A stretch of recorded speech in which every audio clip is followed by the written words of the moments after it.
How's everybody doing?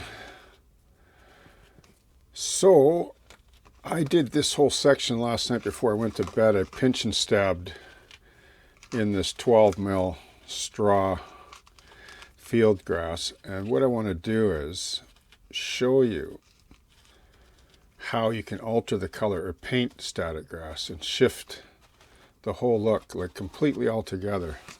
If you want to represent a different season, like spring, summer, late summer. This is more late summer here I'm after. And I love this color so much because it'll add extra contrast for some of the greens and browns, etc. that I want to add into this scene. Like there's going to be a transition here. Like I really love this photo. Like I have a few favorite photos that one, like this one here has been my main inspiration for the development of this scene. And like I was mentioning earlier, like if you go to the area that you want to model or find photos even on Google Images that you like, these are my own photos that I took. You don't have to, like, it doesn't have to be one scene or one area. You can take several photos from around the region and just, like, this is the beauty of a model railroad, is this is compression. So this is like, this scene and this scene are about 5 miles away from each other. But this is what you can do with a model railroad. You can take what you really like and go like this. Like, this is scene compression. There. That's what compression is. We take the scenes we love the most, we embellish them, and we compress them and we sew them together like a mosaic to get the look that we want, that expresses how we view the world that we're creating. Okay, so there will be some green here because this particular part, like here, like goes over like another couple feet, which is where Ipex Plastics is going to be. And then I added an extra track, well, for Ipex, and then staging for a couple of locomotives. And this will get dealt with like it's another chapter. However, this side is going to be, if I can, excuse me one sec, if I can just reach in, like there'll be a little bit more green and faded grass like here, like see this here? Like this is where the whole scene splits and then the benchwork splits underneath if I ever have to move it. However, there's going to be a little bit of a shift because this is sort of a corporation, Ipex Plastics, and then farm area, which is the way it is out here in Langley. Like you go to Walmart and there'll be cows out back of Walmart and cornfields right below the overpass, you know. Anyway, so that's what I'm going to do is I'm just sort of pulling out a lot of the loose here, and I want to save as much of this as I can for other areas. And then what I'm going to do is I'm going to take my airbrush and this dark red brown, and I'm going to paint this. Okay, I'm going to blot it out like the color. I'm going to brown it up. And then I'm going to come back and repaint it with this kind of color. Well, this is what I just call straw grass, which is really just a version of buff. Okay, and so that I can get this, I want some of these colors in here. I want this is like red, browns, and buff. This is a swamp here where like all these trees died because they were suffocated because they were underwater so long. Like trees need aerated soil to survive. They can't survive underwater, at least not these particular ones anyway. So they're all snags now, but I'm going to model part of this down here. There'll be a little bit of an area like that down there before it transitions into the grain elevator, etc., and beyond. And then up in here, I don't know if I mentioned this, but there will be a corn patch, like a cornfield in here, that's been irrigated. So it'd be a nice green against some of this other sort of, you know, late summer field grass, etc. Okay, I'll show you how I do that.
It's dry in 5 minutes.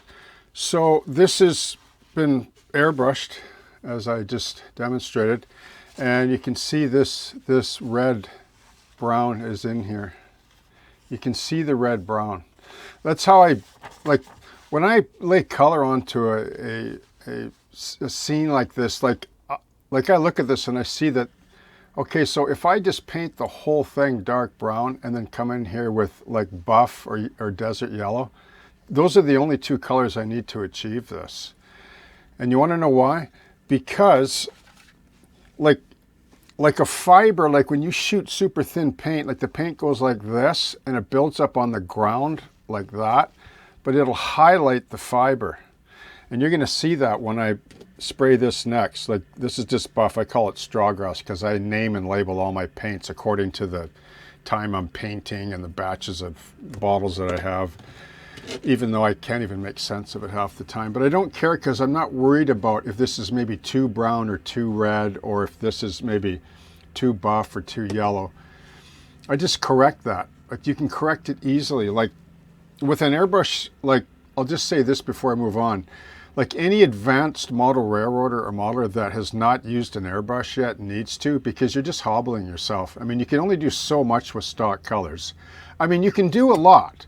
This is all stock colors, like this right away here. Like I didn't use any, like I used some washes on the ballast and the track. I hand painted an airbrush before I laid it, or when I laid it. But all this green and this varied color is all just the stock colors from all the packages that I used. It takes a bit of work, like layers, I mean.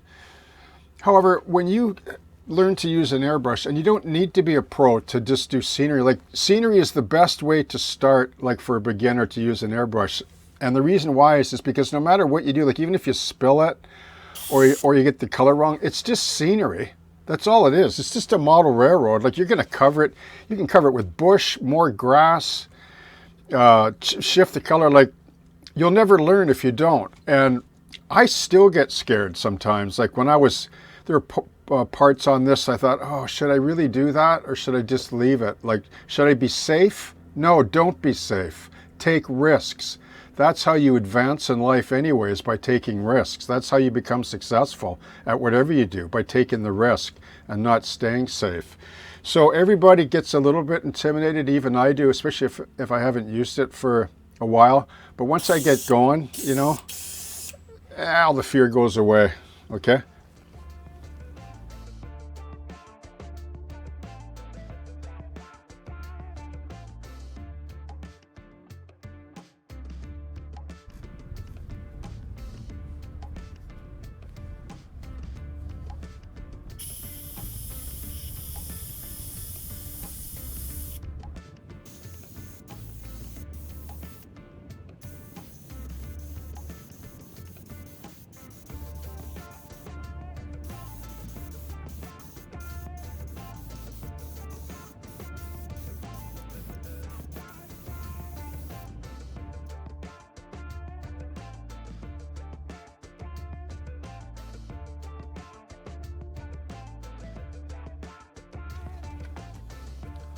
Okay, so you can just see some of the color, and because it's quite thin, I mean, it doesn't look it here, but believe me, it is. It's just mostly IPA, but because to me a pigment is so high quality, it just goes forever. And I think I've talked about that over and over again on previous content, as most of you know already.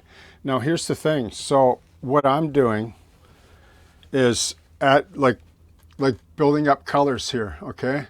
So see this here? So I didn't like this part because it was too gray, and I was more after this right now. Like this is good where it's at right now as I'm building up. In fact, this is almost basically the finished color that I want, except I'll be adding more greens now as the greens go into the farm field and so on. Now some people would say, oh, it's too much brown. Actually, no. I mean, it does when it's vignetted like this in the camera aperture, but when you get to see the whole scene, when you have evergreens, deciduous trees, etc., it all changes. This is just a more zoomed in look, but it gives you a good idea of the various colors. Here you can see where this is all stock color greens. So you can achieve a lot without an airbrush too, but you can see the softness here. And even when you use this straw colored and you hit the darker dirt,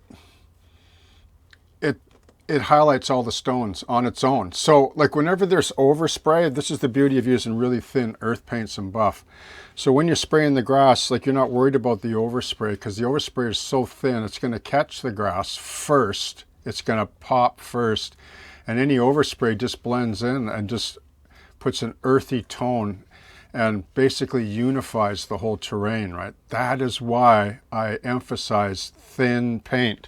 And if you're not sure, thin it more, and then thin it some more again. And that's my rule of thumb. Like you'll get to a point where the paint is so thin, like see that? Like it's just like water, really. That's all it is. And if it's any thicker than that, then you're not going to be able to do this. So, all right. And any painter will tell you that. Like even a flat painter too.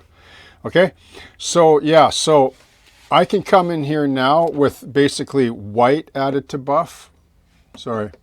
I can come in here now and highlight it even more, like just the grass now, which is what I'll probably do. All right.